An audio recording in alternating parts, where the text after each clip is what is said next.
Yemen, the country where al-qaeda in the Arabian Peninsula is based, is facing further instability. Rebels reportedly surrounded the home of the country's prime minister Monday in what the Yemeni government is calling an attempted coup. After days of fighting and confusion in the country's capital city, Sanaa, the government forces and the country's Houthi rebel group signed a tenuous ceasefire Monday.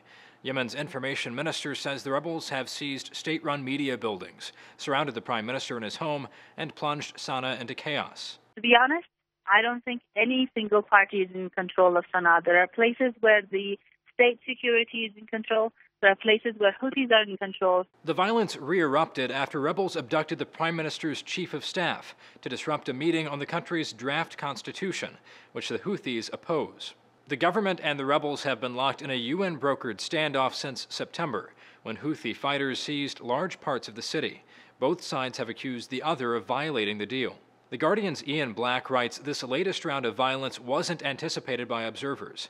The expectation was that the Houthis would use their improved military position to bargain with the government to obtain greater political and economic rights. CNN's Nick Patton-Walsh says the surge in fighting will undermine the Yemeni government's ability to combat terrorist organizations at home, like al-qaeda in the Arabian Peninsula, which is back in the spotlight after taking credit for orchestrating the recent terrorist attacks in France. The more chaotic Yemen gets, the harder it is for Yemeni intelligence to track down al-qaeda targets and help American drones. All the chaos here benefits al-qaeda in the Arabian Peninsula, in short, and that's the real concern. According to Yemen's information minister, the government is negotiating with the rebels for the release of the abducted chief of staff. For Newsiam, Zach Toombs.